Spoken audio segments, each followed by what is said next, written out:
tiene que ver con este quilombo. Son los que robots que están son- actuando para que no se hable del tema. Bueno, les adelanto, ya está aquí en la radio, vamos a hablar enseguida con Dolores Lucero, que es candidata a intendente de la ciudad de San Luis.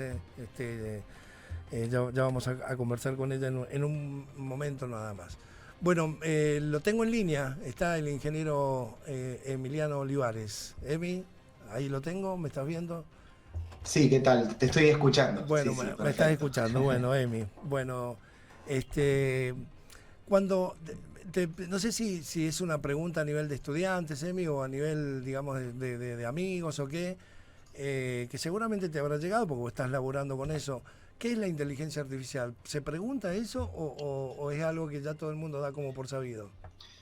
Es curioso, ¿no? Porque recién estaba escuchando que vos tratabas de llegar a una conclusión o que por lo Sí, menos se animen a tirar una definición. Y lo curioso es que interactuamos con productos que utilizan inteligencia artificial de manera diaria y cotidiana, muchas veces, diría la mayoría, sin siquiera darnos cuenta. Pero la verdad que cuando nos arrinconan y nos dicen tratemos de llegar a una definición, nos cuesta. Podríamos, quizás como una definición más tradicional, más de libro, decir que la inteligencia artificial es la capacidad que tiene eh, una computadora de realizar tareas que nosotros diríamos, para esto es propio de una inteligencia humana o de un humano. ajá, Entonces, esa sería como la definición más tradicional y en general esas capacidades se ordenan en tres tipos, vamos a decir. Uno, que es el que vos mencionaste, que es el que está más en boga, el más desarrollado y el que hoy en día nos está dando un poco de miedo. Recién escuchaba la pregunta que hacía Facundo, que es esa sí, capacidad de aprender, ¿no? sí, Aprender y sacar conclusiones en función de ese aprendizaje. sí, La segunda capacidad es la capacidad creativa o de crear. Eso está un poco menos desarrollado, pero existen hoy modelos que pueden, por ejemplo, producir poemas, pueden producir arte, etcétera. Y luego la tercera capacidad, ¿no? Que es ya lo que llamaríamos cognición, que incluye la autoconciencia, que es cuando ya se habla de inteligencia artificial general, que bueno, que eso obviamente es más futurista, digamos, hoy no existe y se cree o se intuye que puede llegar a ser uno de los futuros de la inteligencia artificial, y es esto obviamente que hemos visto un poco en las películas de ujú, Robocop, digamos. sí, está bien. Porque el tema es la capacidad que puedan llegar a tener las máquinas de autopercibirse, ¿no? Claro, eso es una de las cuestiones. La verdad que no estamos seguros si siquiera es posible llegar a producir, ¿no? Ese tipo de inteligencia artificial, pero obviamente hay muchísimos esfuerzos para alcanzar esto que se conoce como inteligencia artificial general. Mucho financiamiento, mucha investigación. A quien le interese quizás puede buscar una inteligencia artificial que se llama Gato, que es multipropósito. Ajá, Básicamente puede realizar 600 tareas, ajá, no solamente, por ejemplo, reproducir texto, que quizás hoy en día es lo que estamos más acostumbrados, sino tareas muy diferentes, por ejemplo, desde mover un brazo robótico hasta procesar imágenes. ajá. Bueno, eso se aparece mucho más, ¿no? A la capacidad que diríamos de una inteligencia humana, porque nosotros somos capaces de memorizar, calcular cuestiones que para una computadora son fáciles, hasta procesar video, que quizás no es tan sencillo, ¿no? Sí, está bien. Estaba viendo, hay un sitio, Emi, eh, ¿viste el patio de atrás de casa donde comemos a veces los asados? Bueno, estaba viendo ahí en medio al pedo, digo, un fin de semana esto lo voy a pintar, y resulta que entré a una aplicación de inteligencia artificial y le pedí que lo remodelara. Me dio 10 opciones de remodelación. Me quedé helado porque digo, es lo que estamos viendo ahora en la discusión de cuánta o qué impacto va a tener en el trabajo la inteligencia artificial. Bueno, sí, hay muchísimas previsiones. Si vos te pones a investigar, vas a ver que es una de las preocupaciones centrales de todo foro o seminario que haya incluido personas que trabajamos, que estudiamos lo que es la ciencia de datos, lo que es el aprendizaje automático, ¿no? Que es la rama principal y más desarrollada de la inteligencia artificial. ¿Qué va a pasar con los trabajos? ¿No? Esa es la pregunta que Sí, todos nos estamos haciendo. sí, Yo creo que aquí hay dos cuestiones. Uno que tienen que ver con la velocidad con la que esto está avanzando, que creo que va a ser cada vez mayor y eso ya lo hemos visto, porque está avanzando muchas cuestiones en paralelo. Por un lado está avanzando la capacidad de cómputo, ¿no? Que estos modelos en general se entrenan, es decir, aprenden. El aprendizaje se hace a partir de un entrenamiento, ¿no? Y esa capacidad para entrenar estos modelos depende de nuestra capacidad, de nuestras computadoras. Eso está avanzando siguiendo una ley exponencial que se ha mantenido y que se espera que se mantenga o sea ese crecimiento aún mayor. Pero también está creciendo en paralelo nuestra capacidad de diseñar nuevos modelos. Cada vez más personas están trabajando en esto, las inversiones son cada vez mayores. Entonces, cada vez vamos a poder diseñar modelos más perfeccionados, con mayor volumen de entrenamiento, es decir, que van a haber aprendido más, entre comillas, en menor tiempo. Entonces, el horizonte temporal, la discusión es no si va a llegar, sino qué tan rápido. Entonces, si la discusión es qué tan rápido, creo que lo que nos tiene que preocupar es no si va a ser mañana, pasado, porque va a llegar, sino qué vamos a hacer.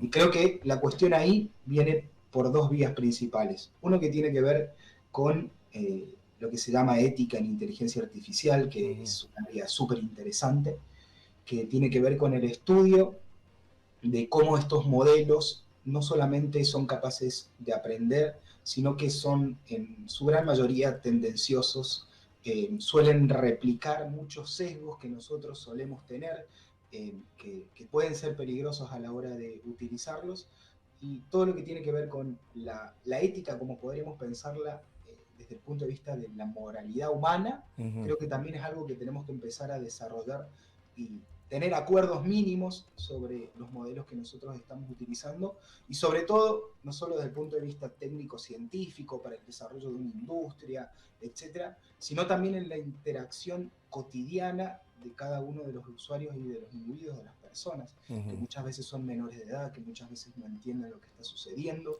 que necesariamente lo utilizan como una caja negra y que seguramente así siga siendo para una porción importante de la población, porque tampoco se espera que todos podamos entender realmente qué sucede.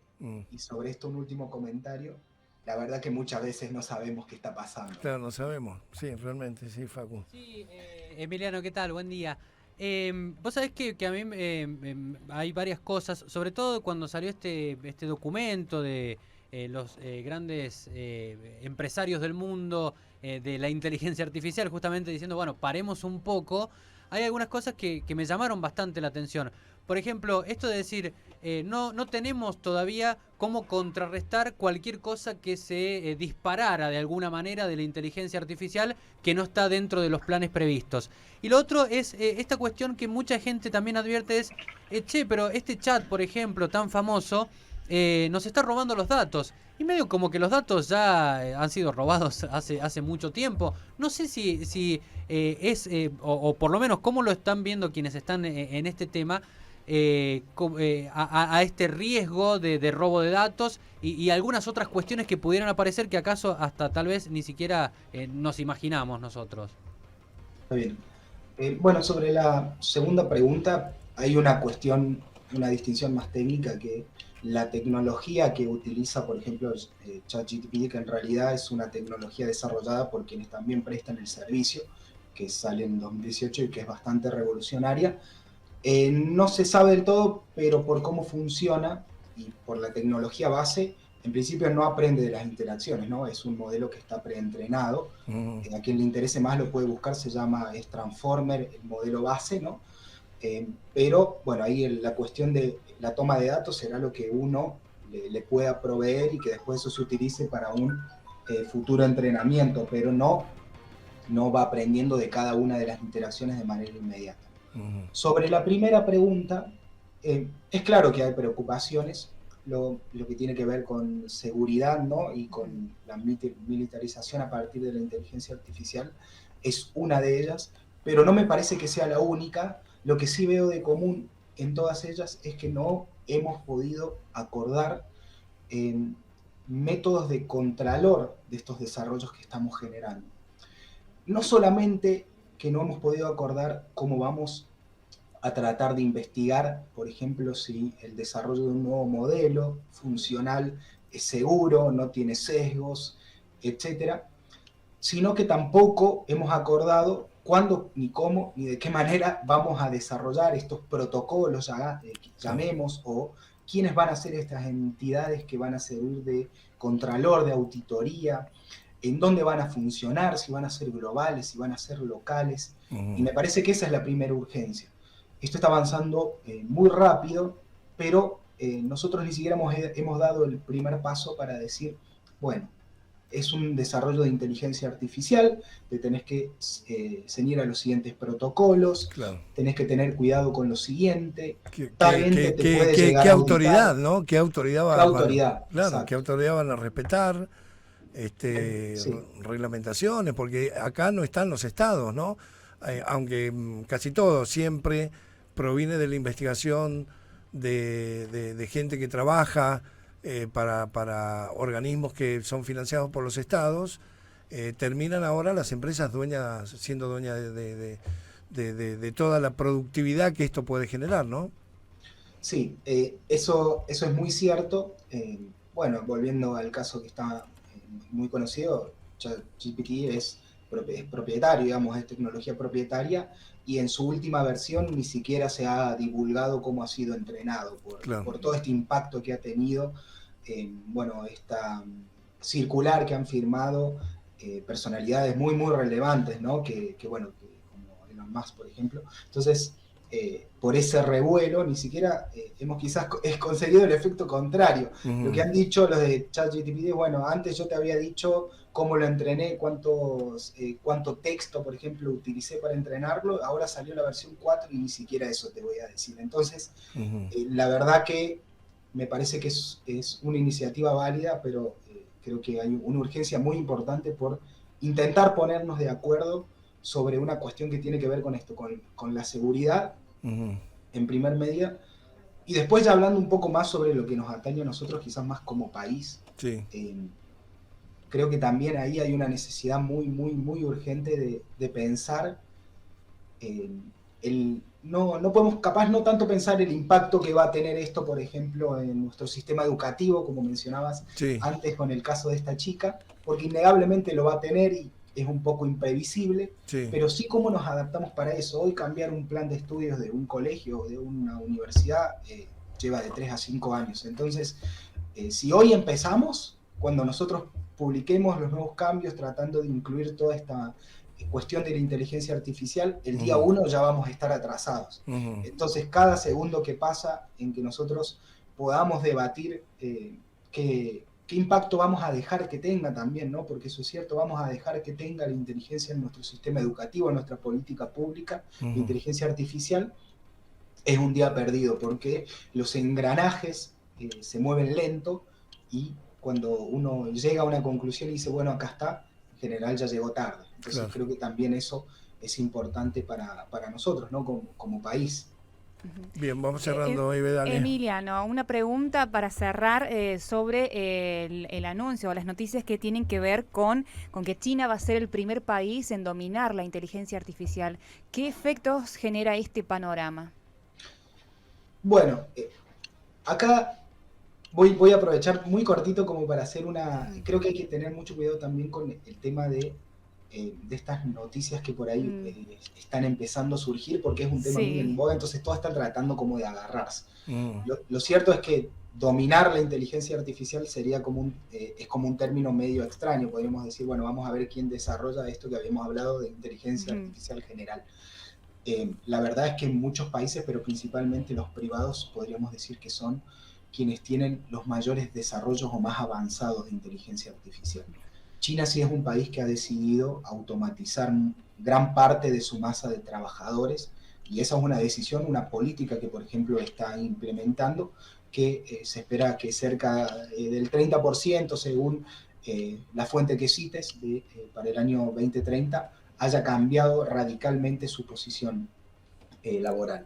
De nuevo, lo que creo que nosotros tenemos que decidir es qué impacto vamos a dejar que tenga, porque si bien nosotros lo trabajamos, lo empleamos, desde nuestro lugar no vamos a ser quienes hagamos el próximo es una pena, ¿no? Pero quienes hagamos el próximo ChatGPT, entonces creo que lo que tenemos que empezar a pensar es de qué manera lo vamos a utilizar, cómo nos vamos a nutrir de eso para que sea una herramienta que no solamente le sirva a quizás las empresas que ya están haciendo uso, sino las empresas más pequeñas, las medianas empresas, y qué impacto va a tener en las próximas generaciones que van a transcurrir toda su educación con la inteligencia artificial. El tema es la velocidad, Emi, el tema es la velocidad, porque hoy vos vas a una escuela y ¿cómo se llama el lugar donde están los maestros? El salón de los profesores, o la reunión de padres es, bueno, ¿qué vamos a hacer? ¿Dejamos que los chicos usen el celular o no usen el celular? Esa discusión es de 10 años atrás. La discusión de la utilización de los chats de inteligencia artificial es una discusión de hoy. En 15 días vamos a tener otra discusión, es decir, si no aceleramos en la parte humana de todo esto que está pasando, efectivamente va a ser una herramienta que nos va a pasar por arriba, ¿no? Sí, y también no hay un horizonte de decisiones demasiado claro. Por ejemplo, hay una Dell Technologies, que es una de las empresas líderes en manufactura de productos de tecnología. Bueno, tiene un instituto que estudia el futuro, digamos, ¿no? Y, por ejemplo, alguna de sus predicciones dice que el 85% de los trabajos que hoy tenemos, dentro de aproximadamente una década, van a dejar de existir. Con esa predicción le fue a preguntar a cerca de 4.000 líderes de negocios de todo el mundo qué deberíamos enseñar, si nosotros deberíamos enseñar contenidos o enseñar, por ejemplo, a aprender.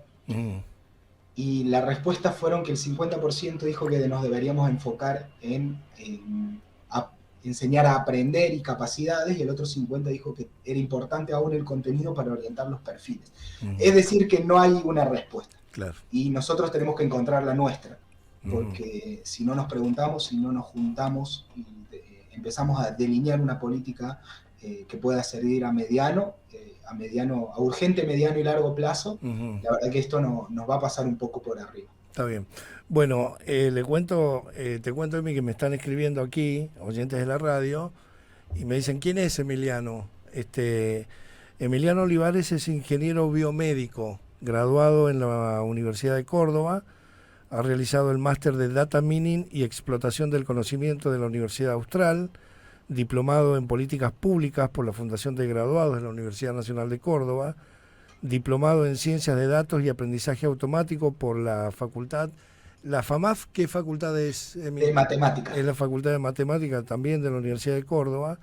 En el sector público se ha desempeñado como director de divulgación científica de la Facultad de Exactas, perdóname, era un padre medio bruto, de la Universidad de Córdoba, y actualmente es docente universitario de matemática, física y taller de electrónica para las carreras de ingeniería de la Facultad de Exactas de la Universidad de Córdoba. Ha participado de la vida política de la universidad, elegido en 3 ocasiones consecutivas consejero directivo de la Facultad de Ciencias Exactas y del Consejo Superior de la Universidad Nacional de Córdoba.